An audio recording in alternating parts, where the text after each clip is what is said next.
네, 지난 한 주도 잘 보내시고, 오늘 무척 무더웠죠? 네, 돌아다니다가 보니까 많이 덥더라고요. 네, 건강을 더 신경 써야 될 때인 것 같습니다.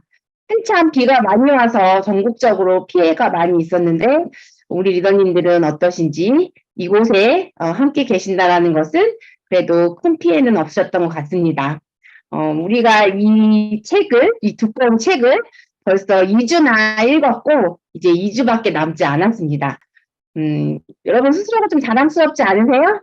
네, 지난주 좀 늦게 끝나가지고, 지루하시기도 하고 힘드셨을 텐데, 이 책이 사실 혼자 읽기에는, 좀 어렵고 잘 책 넘어가지 않는 경우들이 있으실 것 같아서, 좀 자세하게 짚어서 함께 읽다 보니까 시간이 많이 흘러가더라고요. 그래도 우리 지난주에 했던 거 한번 다시 상기시켜보는 시간을 가지면 좋을 것 같습니다. 지금 이 순간에도 우리가 자리에 앉아서 집중하는 이 시간에도 우리 몸속에서는 전쟁이 일어나고 있습니다.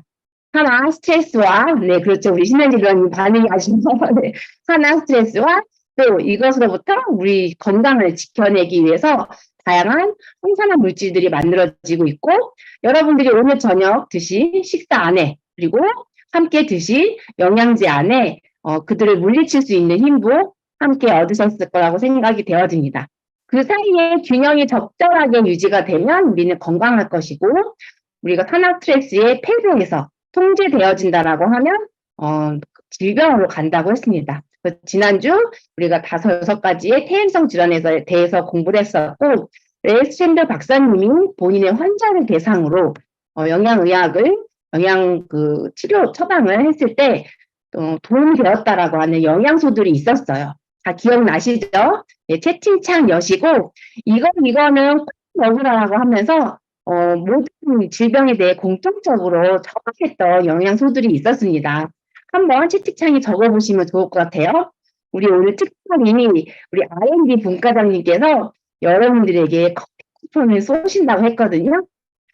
네, 콜라겐 휴테 맞죠? 또, 네, 비타민 B도 있었어요. 네. 네, 비타민 B군도 있었고, 그렇죠. 우리 몸에 심혈관계 질환의 염증을 일으킬 수 있는 호모시스테인을 제거하는 데 비타민 B군이 굉장히 중요하다라고 이야기했습니다. 네, 많은 분들이 지난주 배운 것에 대해서 이제 답을 올려주셨는데 다 모두 정답이세요. 그렇다면 우리 3주차 오늘을 위해서 미리 예습을 하고 오신 분들이 계실 텐데 지난주와 다르게 이번 주 퇴행성 질환에는 특별히 새롭게 언급된 영양소들이 있습니다. 자, 한번 어떤 건지 예습한 것 중에 오늘은 이것도 먹으라고 영양소들이 있었거든요. 네, 한번 적어보실까요? 첫 번째로 적으신 분에게 커피 쿠폰 쏘도록 하겠습니다. 네, 비타민 C는 지난주에도 먹으라고 했어요. 여기 오늘 이번 주에 공부할 내용 중에 특히 나온 영양소가 있습니다. 힌트를 드리자고 한다면 누구 적으셨나요?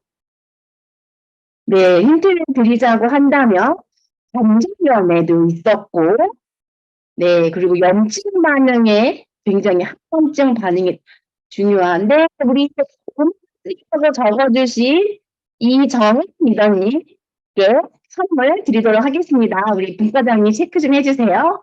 네네. 우리가 오늘 배울 내용 중에 오메가3가 중요한 영양소로 등장을 합니다. 어떤 부분에서 우리가 오늘 배울 퇴행성 질환에 도움이 되는지 하나하나 살펴보도록 하겠습니다. 네, 오늘 함께할 내용들의 가장 공통적인 주제는 면역계예요. 지난번에는 어떤 염증성으로 인해 혈관 질환이나 암이나 눈과 관련된 퇴행성 질환이었다라고 하면 이번 주에 함께 나눌 질병들은 자가 면역 질환이라고 해서 면역계에 이상이 생긴 거예요. 보통은 면역계가 너무 높아져서 면역력이 좋아져서라고 생각을 하고 있지만 그런 표현보다는 오히려 면역세포들이 혼돈된 상태다라는 게 훨씬 더 정확하다라고 할 수가 있겠습니다.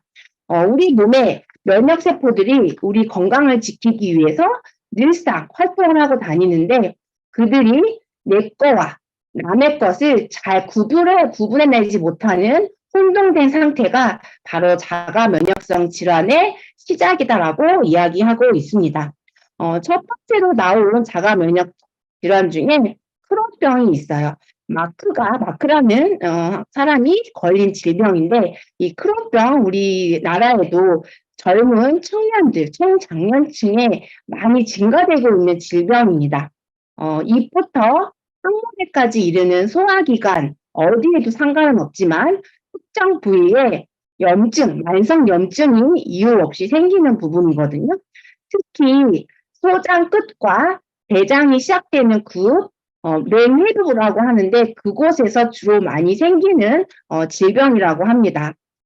피가 많이 출혈이 일어나기도 하고 염증성으로 인해서 이제 묽은 변을 하기도 하고 이런 발열이 일어나고 그 염증이 온몸으로 퍼지기도 하고 복통에 시달리고 이런 증상들을 동반하는 질병을 우리가 크론병이라고 이야기하는데 여기서도 여러 가지 이 마크는 많은 치료 방법을 썼지만 오히려 병이 좋아진다기보다는 악화되는 상황이 됐어요.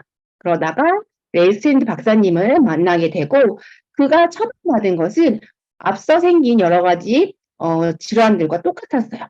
항산화, 비타민 미네랄, 포도씨 추출물, 코엔자임 Q10, 그리고 여기에 특별히 필수 지방산 오메가3 성분이 함께 처방이 되었습니다. 왜 오메가3가 되었는지에 대한 뒤에서 잠깐 설명드리고 우리 이 면역계가 도대체 어떠한 상태로 이루어지기 때문에 이런 염증과 관련된 질병을 야기시킬 수 있는지 살펴보도록 할게요. 177페이지에 우리 몸속 다양한 면역계에 대한 이야기가 나와 있습니다. 외부에서 들어오는 바이러스, 세균, 그리고 암세포까지, 우리 몸에 생기는 암세포까지 면역세포들은 늘 이들로부터 우리 몸을 보호하기 위해 여러 가지 신호 전달을 통해 작용을 하고 있습니다. 그 대표적인 걸로 대식세포, 포식세포 이런 세포들이 있어요. 가리지 않고 외부의 하원들이 들어오게 되면 이들을 잡아서 이제 없애는 역할을 하게 되죠. 이들을 도와주는 세포들이 있는데 T 조력세포라고 하는 T 림프부 중에 하나가 있습니다. 이런 대식세포가 외부 물질들을 포획해서 표식을 하게 되면 외부 건지 우리 몸속에 있는 건지를 구별해내는 데 도움을 주는 게 바로 T 조력세포예요. 그리고 이들이 B세포라고 하는 항체를 만드는 세포들에게 연락을 취해서 여기 면역 반응 일으켜야 되니까 빨리 모여라고 하는 그런 역할도 같이 수행을 하게 됩니다. 그러면 B세포들이 모여들어서 다양한 활성산소를 이제 과도하게 분비하면서 염증 반응을 일으키게 되고 이런 급성 염증은 면역세포가 우리 몸을 보호하기 위한 아주 자연스러운 기작이라고 볼 수가 있는 거죠. 그러면 이런 활성산소에 의해서 세균이나 바이러스, 암세포들이 이렇게 제거가 되어지는 일들이 우리 몸에서 일어나게 됩니다. 근데 계속 염증 반응이 과하게 일어난다라고 하면 우리에게 문제가 일으킬 수가 있는 거잖아요. 그래서 이런 과한 것들을 진압하고 진정시키는 역할을 하는 면역세포가 또 있습니다. 그게 바로 T 억제세포라고 해서 너무 과하게 일어나면 진정해, 지금까지로 충분해, 이제 됐어. 모두 진압했으니까 이제 컴다운 하라고 알려주는 그 신호를 하는 게 바로 T 억제세포라고 이야기합니다. 또 우리 많이 알고 있는 암세포를 잡는 NK세포도 있죠. 이런 면역세포들이 서로 조율을 하면서 상호 소통을 하면서 우리 몸을 보호하는 그런 역할을 해주고 있습니다. 그런데 이런 면역세포들이 자기가 해야 될 일들을 제대로 수행하지 못하는 거예요. 그 원인이 바로 스트레스도 있고 그런 것들을 예방하는 여러 가지 영양소들의 결핍에 의해서 만들어진다는 거예요. 비타민 E가 부족하면 우리 흉선에서 T세포를 만들어내게 되는데 아까 조력세포가 있었고 억제세포가 있었는데 이들이 잘 만들어지지 않는 거예요. 그러면 숫자도 줄고 균형이 맞지 않으면 이런 면역 반응이 일어날 때 도와줄 아이 너무 심하면 억제할 그 면역세포들이 자기의 일을 못하니까 면역 이상 반응이 일어날 수 있다라고 이야기해주고 있습니다. 또 카로티노이드는 이런 면역세포들의 숫자를 증가시키게 하는 데 도움을 주고 비타민 C는 대식세포가 본인의 기능을 잘 할 수 있도록 도와주는 게 바로 비타민 C가 하는 주요 역할이라고 합니다. 그리고 우리 코엔자임 Q10도 산화 스트레스가 많아졌을 때 그 주변 세포 조직을 보호하는데 우리 몸에서 쓰이고, 아연은 우리 세포 분열에 굉장히 중요하잖아요. 면역 세포에도 세포 분열에도 굉장히 중요합니다. 림프구의 숫자를 증가시키는 거, 기능을 올리는 거, 그리고 흉선 호르몬의 수치를 높여서 T세포와 B세포가 흉선에서 잘 만들어질 수 있도록 도와주는 게 바로 아연. 우리 제품 중에 프로글루카민에 아연이 들어있는 이유, 면역 대통령이 될 수밖에 없는 그런 포뮬러에 바로 아연이 함께 들어있는 이유가 이렇다라고 볼 수가 있겠습니다. 네, 그래서 이 여러 가지 영양소들이 결핍됐을 때 어떤 면역 세포가 자신의 기능을 하거나 증식을 하거나 호르몬들을 내보내는데 문제가 생길 수 있기 때문에 영양을 잘 섭취하는 것이 매우 중요하다. 그리고 또 하나, 우리 몸에서는 염증 반응이 필요할 때만 일어나고 그 외에는 잘 일어나지 않도록 하는 염증 시스템이 있는데 그걸 조절하는 게 바로 오메가3가 한다라고 이야기하고 있습니다. 우리 몸의 세포막을 구성하는 필수 지방산, 호르몬을 만들 때도 필요하고 세포를 재생시킬 때도 매우 필요한데 대표적으로 오메가3와 오메가6가 있죠. 우리 생선에 많이 들어있는 게 오메가3라고 하면 우리 식물성 많이 들어있는 게 오메가6 지방산이라고 할 수가 있어요. 그런데 이들의 균형이 적어도 1대4 정도 돼야 되는데 우리가 오메가3에 비해서 오메가6를 굉장히 많이 섭취하고 있더라. 그래서 우리 몸의 오메가3는 항염증을 일으킬 수 있는 프로스타글란딘이라는 물질을 만든다라고 하면 오메가6는 염증 반응을 일으키는 프로스타글란딘의 종류를 우리 몸의 세포에서 합성하게 되어 있어요. 그러면 항염증 반응을 일으킨다라고 하면 오메가3가 적절한 비율로 우리 몸에 충분히 잘 공급되어지는 게 매우 중요하다라고 할 수 있는 거죠. 현대인들이 알러지나 아토피나 기염이 등 여러 가지 염증성 질병을 갖는 이유에 이 오메가3의 불균형 때문에 생긴다라는 학설들이나 논문들이 많이 발표되어 있는 게 바로 이런 부분이죠. 그래서 레이스핸드 박사님은 이런 면역계의 염증 반응을 조절하는 데 있어서 골고루 항산화 영양소들을 잘 섭취하는 것도 중요하지만 이런 오메가3 영양소도 필수적으로 섭취해야 한다라고 이야기해주고 있습니다. 뒤에 메틴 이야기에서는 루푸스에 관한 자가 면역성 질환 이야기를 해주고 있어요.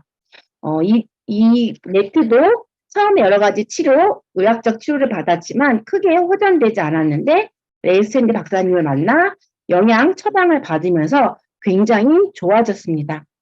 그리고 그의 주치의에게 갔을 때 그 주치의가 이런 말을 했다고 하죠. 191페이지에 당신이 무엇을 하고 있는지 모르겠으나 계속 그대로 해나가라. 어떤 방법을 했는지 모르지만 그게 당신의 건강을 극복하고 이겨나는데 매우 도움이 되고 있으니 계속 하라라고 이야기했다는 거죠.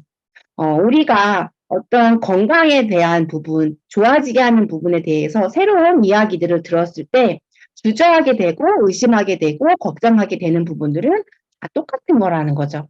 그런데 내 건강을 지켜나가야 되는 게 나 자신이기 때문에 그걸 건강이 나에게 주어진 게 당연하다는 것이 아니라 그걸 이겨내고 극복해내고 건강을 유지하는 데 있어서 우리가 적극적으로 해야 된다는 부분을 여기에서 다시 한번 강조해주고 있습니다. 영양을 보조적으로 하는 방법은 우리가 약물을 치료하는 것에 비해서 주지 않고 도움만 줄 뿐인데 왜 의심하고 걱정하고 하지 않느냐라는 이야기들을 다시 한번 또 이야기하고 있습니다. 네, 다음은 우리 11장 바로 관절염과 골다공증입니다. 관절염은 보통 우리가 많이 뼈마디를 쓰다 보니까 마모가 돼서 손상이 되는 그런 퇴행성 관절염도 있고 이곳의 자가면역 질환과 관련된 퇴행성 질환으로 류마티스 관절염 이야기가 나오고 있습니다. 너무 솔직한 이야기인데 우리가 태어나서 살아가면서 할 수 없는 게 죽음, 세금, 그리고 관절염이라는 이야기가 첫 번째 193페이지에 나옵니다. 정말 우리 65세 이상 층에게 관절염은 거의 7, 80% 이상이 다 겪고 있다라고 해요. 그게 심하냐 안 심하냐의 정도의 차이이지 누구나 삶을 가장 고달프게 하는 질병으로 이 노년층에서는 관절염을 꼽고 있습니다. 우리도 어찌 보면 그걸 피할 수 없다라는 거.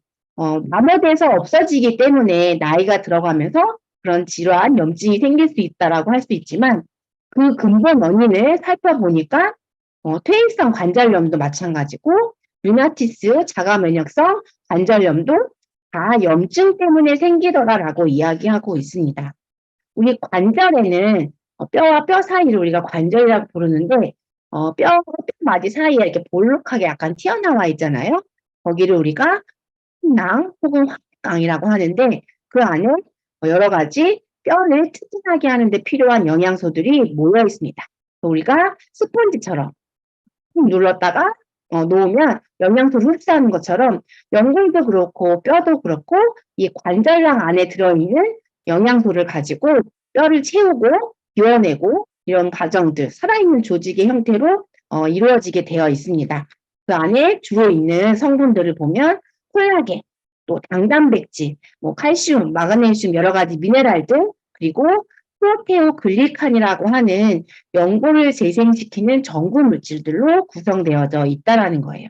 이들이 만들어지고 없어지고 만들어지고 없어지고 하면서 우리 관절 부위의 건강을 지켜나가는데 여기에 염증이 생기는 부분을 보니까 염증을 일으키는 여러 가지 사이토카인 성분들이 많이 모여 있더라라는 것이에요. 그리고 면역세포들이 많이 모여서 염증을 일으키더라. 뭔가 마모가 돼서 자꾸 자극이 되고 세포가 찢어지게 되면 그 부분을 재생시키기 위한 여러 가지 영양 성분들이 모여야 하는데 손상을 받았으니까 복구하는 과정 중에 면역세포들이 모이게 되고 이들이 과한 면역 반응을 일으키면 자가면역성 질환으로도 바뀔 수 있다는 얘기를 해주고 있습니다.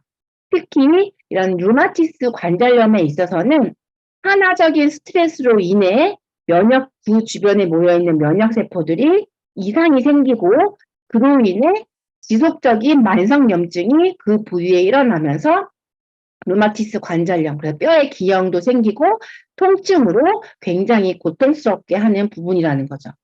퇴행성 관절염이든 이런 류마티스 관절염이든 모두 면역세포들, 스트레스 때문에 생긴다라는 것을 강조해주고 있습니다.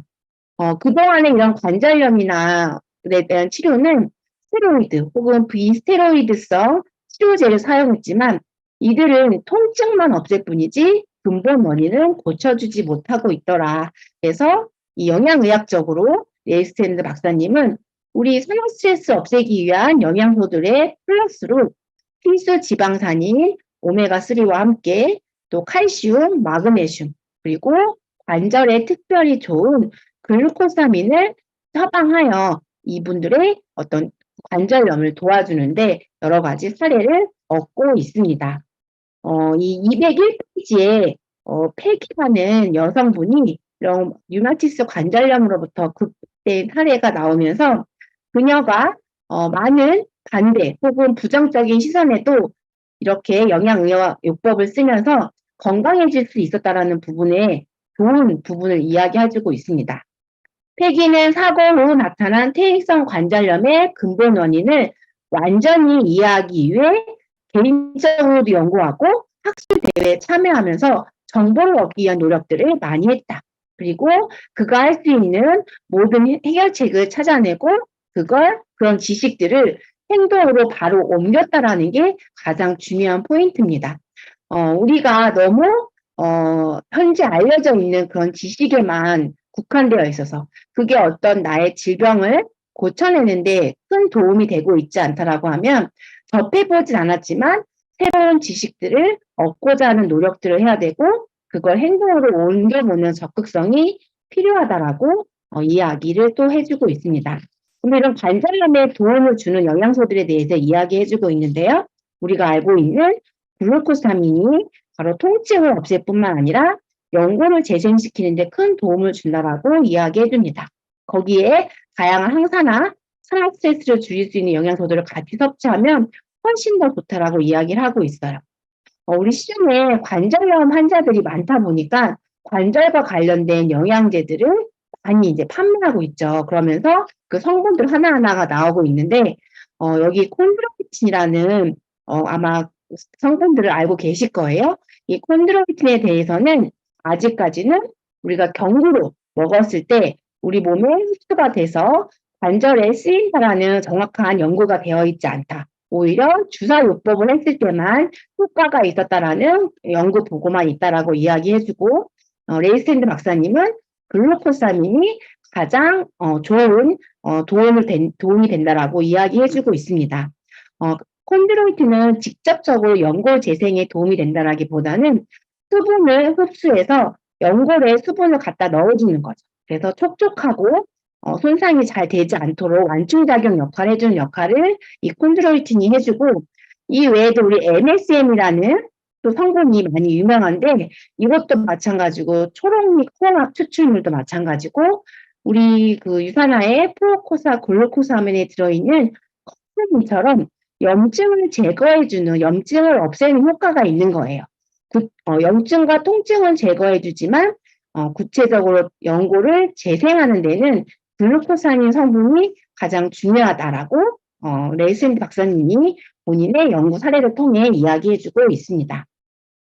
네, 다음은 골다공증이에요. 요즘은 젊은 세대들이 살 빼려고 다이어트 하면서 영양을 충분히 섭취하지 못해서 굉장히 이른 나이부터 골다공증을 겪는 분들이 많이 있습니다. 당뇨병처럼 거의 유행병 수준이라고 얘기하는데, 여성들이 폐경기를 맞이하면서 에스트로겐이라는 호르몬이 없어지고 이런 골다공증이 더불어 생기다 보니까 여성 호르몬과 골다공증이 굉장히 밀접한 연관이 있다라는 쪽에만 어떤 치료법이 맞춰져 있어요. 그래서 호르몬 대체요법으로 이 골다공증 환자들에게 많은 처방이 이루어지는데, 부작용 사례가 여러 가지 생식기 계통의 암을 포함해서 많이 나오고 있죠. 오히려 부작용이 많은 그런 호르몬 요법보다 오히려 이 골다공증이 생기는 원인을 제대로 알아볼 필요가 있다라고 이야기해 줍니다. 이 뼈는 죽은 조직이 아니고 살아있는 조직이다. 우리가 조골세포가 있고 파골세포가 있다라는 거 여러분들 모두 알고 계실 거예요. 우리가 여성이 에스트로겐이 떨어지면 파골세포가 활성화하기 시작하기 때문에 뼈를 갉아서 없애지고 뼈 속이 비어나가는 거예요. 근데 이런 파골세포의 활동을 억제해 줄 수 있다라고 하면, 또 이미 뼈 속이 꽉 채워져 있다라고 하면 조금씩 마모가 되어지고 없어지더라도 우리가 골다공증으로부터 조금 안전해질 수 있다라는 이야기를 해주고 있습니다.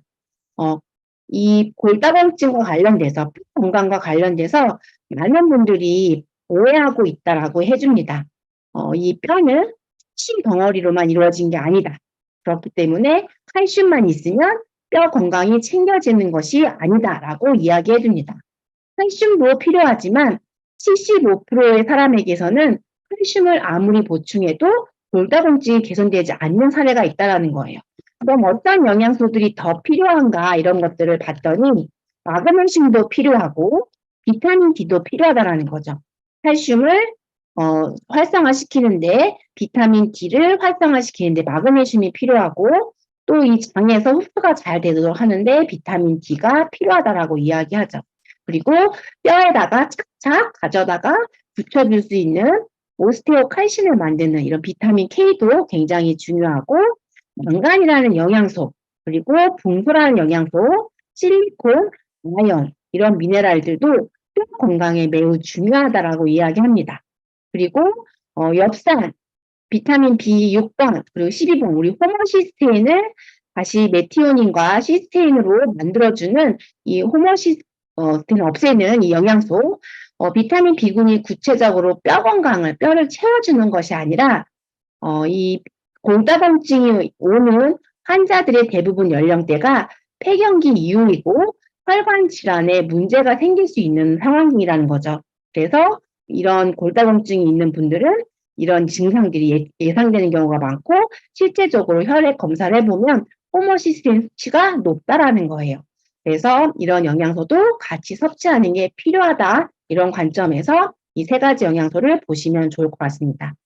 결국 관절염도 그렇지만 골다공증을 예방하는 데 있어서는 고품질의 영양제를 복용하라. 그리고 아주 좋은 식사를 해라. 또 하나는 체중 부하 운동을 해라.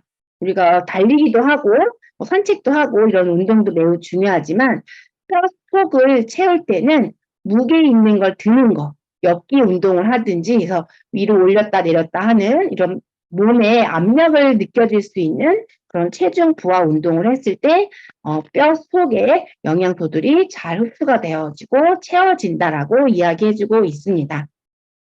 결국 관절염도 골다공증도 예방하는 방법은 세포 영양과 다양한 산화 스트레스로부터 예방할 수 있는 항산화 영양소다라고 이야기해주고 있습니다.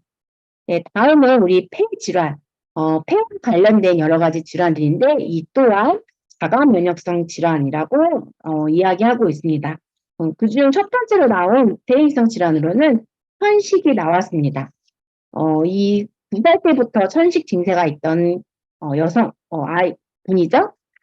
남자분이네 아들. 근데 그가 27세가 될 때까지 호전되지 않았고 9가지 이상의 약물들을 먹은 거죠. 폐 기능은 거의 떨어졌고.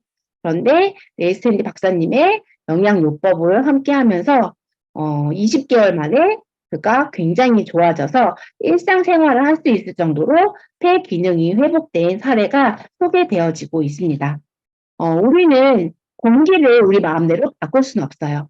과거에 비해서 지금은 더 많이 대기 오염이 되어지고 또 선택할 수 있는데 흡연 이런 것도 우리 폐에 들어오는 독성 물질이라고 할 수가 있습니다. 이런 독성 물질을 우리가 인위적으로 어떻게 할 수가 없어서 우리 몸은 자연스럽게 진화 과정 중에 우리 폐를 보호하는 1차 방어선을 가지고 있습니다. 우리 몸에 면역세포가 있는 것처럼 폐도 공기가 들어오는 이 기관지를 통해 우리 폐에 직접적으로 손상이 되지 않도록 보호하는데 그 1차 방어선이 바로 기관과 기관지의 두터운 점막이에요. 그 상피 체액에는 우리 비타민 C, 비타민 E, 글루타치온과 같은 다양한 항산화 물질을 내보내서 뭔가 독성 물질이 들어왔을 때 중화하는 기능도 하고 이 기관지에는 가느다란 섬모 털이 이렇게 나 있는데 방향이 바깥으로 나와 있어서 무언가 이물질이 들어오면 쓸어서 바깥으로 내보내는 방향입니다. 우리 코 속에 코털이 먼지를 걸러내고 이물질을 걸러내는 역할만 한다고 하면 우리 기관지 기도에 있는 이런 섬모들은 바깥으로 운동을 하면서 적극적으로 밀어내는 역할을 한다는 거죠. 굉장히 신기하죠, 우리 몸이. 그렇게 우리 몸이 스스로가 나를 지켜내기 위해서 진화되어 오고 많은 활동들을 하는데 그런 상황에서 우리가 할 수 있는 것, 외부 오염물질에 많이 노출되지 않는 것, 그리고 이런 폐의 기능들을 하는 여러 가지 세포들이 자신의 기능을 잘 할 수 있도록 산화 스트레스를 받지 않도록 하는 게 우리가 폐 질환, 만성 퇴행성 자가 면역성 질환으로부터 우리 몸을 보호하는 방법이다라고 볼 수가 있겠습니다. 이 천식에 생기는 원인은 바로 만성염증이다라고 이야기하고 있습니다. 결국 만성염증은 우리가 늘 반복해서 했던 것처럼 산화 스트레스에 의해서 생긴다라는 거죠. 그래서 이 만성염증에 대한 예방을 하고 그 원인을 제거할 수 있는 건 우리가 지금까지 쭉 얘기해왔던 다양한 항산화 영양소, 거기에 염증성 물질을 줄이는 필수 지방산을 함께 섭취하게 되면 굉장히 큰 도움이 된다. 그리고 기관지가 흡수되어질 수 있는데 이걸 이완시킬 수 있는 칼슘과 마그네슘의 영양소들을 같이 섭취하면 이 근육의 수축 이완에도 큰 도움을 주기 때문에 이런 천식의 예방과 그리고 어떤 치료에 도움을 받을 수 있다라고 이야기해주고 있습니다. 이 사진이 나오는 아이도 60일 정도 이런 영양요법을 했는데 기능이 굉장히 많이 좋아지고 건강하게 일상생활을 할 수 있다라고 이야기해주고 있습니다. 우리는 몇 년을 사는 게 중요한 게 아니고 그 살아가는 동안 삶의 질, 건강 지수가 높은 게 중요하다라고 이야기하고 있어요. 우리 만성 폐쇄성 폐질환 이게 딱 걸린다라고 하면 거의 사망에 이를 정도로 굉장히 위험한 질병인데 이러한 것들도 여러 가지 산화 스트레스 때문이고 우리가 이런 영양요법을 잘 평상시에도 관리해준다라고 하면 예방할 수 있다라고 알려주고 있습니다. 이런 폐 질환과 소화기 계통에 이상이 생기는 유전적 질환이 있는데 낭포성 섬유증이라고 이야기해요. 근데 이런 유전적 질환으로 폐와 소화기에 문제가 있는 사람의 경우에도 산후 스트레스가 영향을 줄 수 있어서 이런 영양소를 잘 섭취하면 회복이 되어진다라는 놀라운 사례를 함께 이야기해주고 있습니다. 우리의 폐는 우리가 피치 못하고 살아야 하는 유독한 환경에서 가장 손상을 많이 받는다라고 얘기해요. 그래서 천연 방어 시스템이 작동하고 있는데 이들이 최적 수준에서 작용하도록 하는 게 우리가 이런 폐 건강과 관련돼서 할 수 있는 일이다라고 마지막 페이지에서 다시 한번 강조해주고 있습니다. 네, 시간이 벌써 10시가 됐네요. 우리 이제 얼마 안 남았어요. 네, 다 빨리 진행해 보도록 하겠습니다. 다음은 신경과 관련된 퇴행성 질환이에요. 이 부분에서는 뇌 건강은 특별히 우리가 산화적 스트레스에 더 예민하다, 민감하다라고 하는 이유가 있다라고 얘기해 줍니다. 242페이지인데 뇌는 그 크기에 비해서 산화 활동 정도가 다른 조직에 비해서 매우 커서 활성산소가 엄청 많이 생긴다. 그리고 뇌의 신경 조직에는 항산화 물질들이 다른 조직에 비해서 그렇게 많이 내재되어 저장되어 있지 못하다. 그리고 뇌는 한번 만들어지면 잘 재생되지 않는다. 한번 만들어지면 재생이 잘 되지 않는 세포이기 때문에 망가지지 않도록 하는 게 매우 중요한 신체 기관인 거죠. 그리고 이 뇌 같은 경우에는 혈관도 복잡하고 많지만 가느다라고 약합니다. 그래서 손상받기 쉬운 조직으로 구성되어져 있다라고 합니다. 한번 망가지면 다시 회복하기가 어렵다라고 하니까 무엇보다 손상되지 않도록 하는 게 굉장히 중요한 신체 조직이죠. 그래서 이 뇌에는 특별히 BBB라고 하는 혈관 장벽이 있어요. 혈관과 뇌세포 사이에 어떤 방어막이 있어서 암호 물질이나 쉽게 받아들이지 않습니다. 독소도 잘 받아들이지 않는다라고 얘기하면 좋겠다라고 할 수도 있지만 이 손상되지 않도록 보호하기 위한 많은 영양소들도 쉽게 받아들이지 않고 이동시키는 특정한 단백질에 의해서만 이동이 가능하다라는 거예요. 그래서 이 뇌의 건강을 지켜가기 위한 다양한 산화스트레스부터 지키기 위한 성분들이 있는데 우리가 지금까지 공부했던 모든 항산화 성분들이 뇌에 다 침투해서 도움을 주는지는 우리가 명확하게 연구를 해봐야 될 필요가 있다. 네, 많은 영양소들을 하나하나 레이센드 박사님이 알려주고 있지만 그 중에서 가장 중요한 영양소는 비타민C, 혈액에도 충분하고 뇌세포에도 충분히 있으면서 항산화 기능을 담당할 수 있다라고 얘기해줬고 그 중에서도 가장 압도적으로 우리 뇌 건강에 뇌세포에 잘 침투하고 뇌 항산화 기능을 도와줄 수 있는 성분이 바로 포도씨 추출물이라고 이야기합니다. 그래서 뇌 건강에 가장 최적화된 물질은 포도씨 추출물이다라고 254페이지에서 이야기해주고 있습니다. 결국 우리 뇌 건강, 뇌에 생기는 여러 가지 퇴행성 질환들이 있는데 우리 요즘 파킨슨병, 류게릭병, 또 치매, 또 다발성 경화증 이러한 질병들에 대한 이야기들이 요즘 많이 걸리시는 분들도 많고 이런 것들이 뇌와 관련되니까 더 이상 고칠 수가 없겠구나.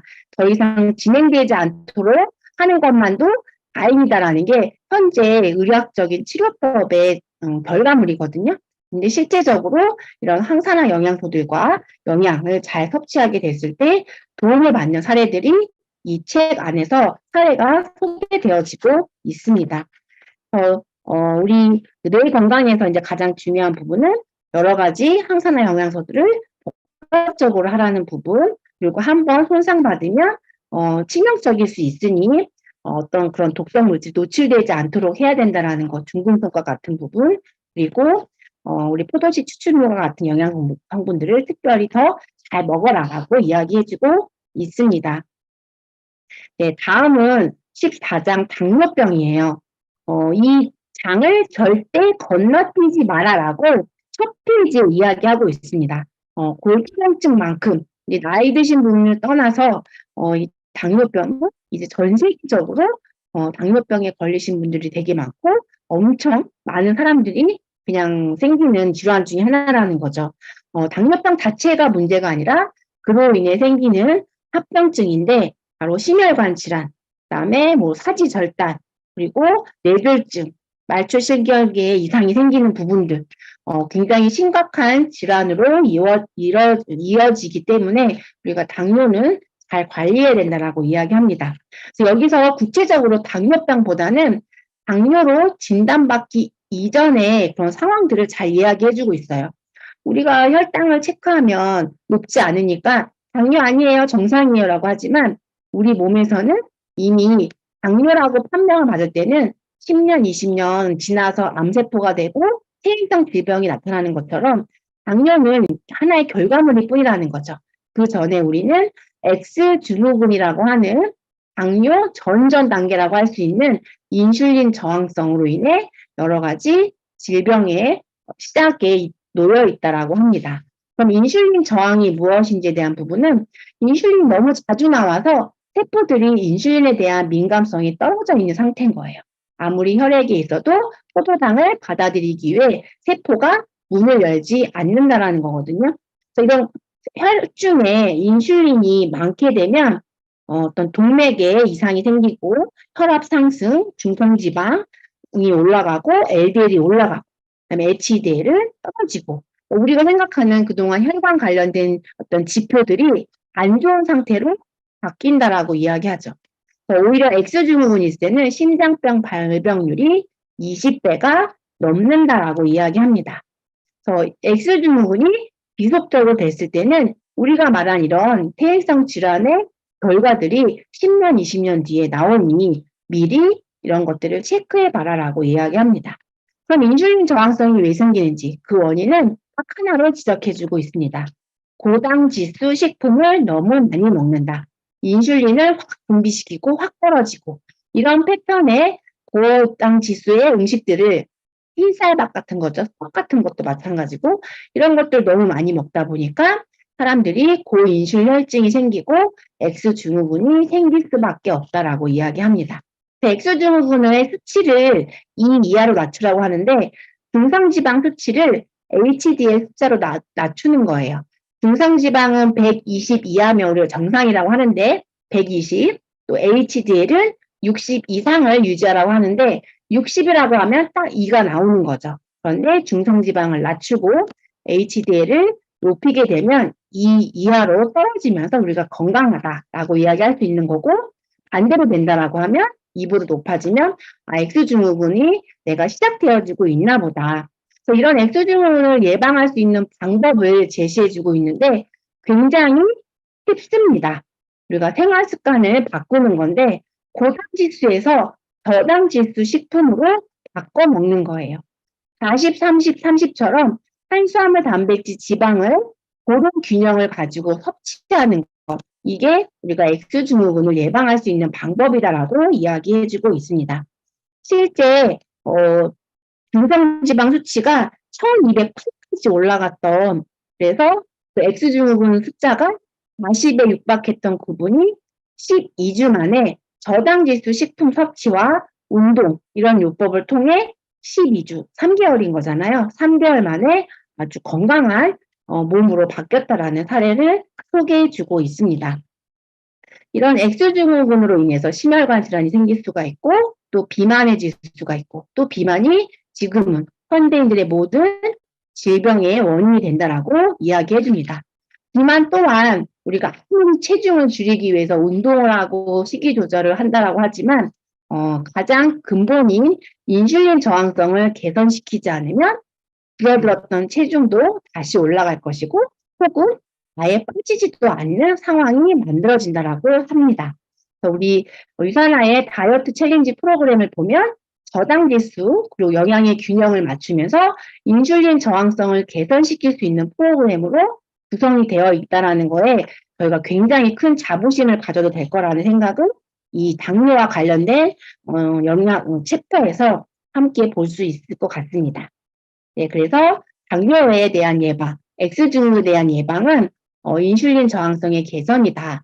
저당 식이를 하고 운동을 하고 또 필요하다라고 하면 영양 보충을 함께 보충제를 통해서 도움을 받으면 좋은데 그때 특히 중요한 영양소에 대해서 프롬, 비타민 E, 마그네슘 그리고 흔하지 않지만 바나딘이라는 영양소에 대해서 알려주고 있습니다. 이런 영양소들이 당 대사를 하는데 또 인슐린의 민감도를 높이는데 중요한 기능을 한다라고 책에 이야기해주고 있습니다.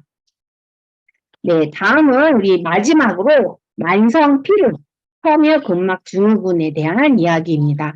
우리 모두 만성 피로, 너도 나도 저 만성 피로 아니에요라고 하시는 분 없으셨을 거예요. 아마도 만성 피로, 이 피로즘 없었으면 해서 유산하라는 회사를 만난 분들이 정말 많으실 거라고 생각됩니다.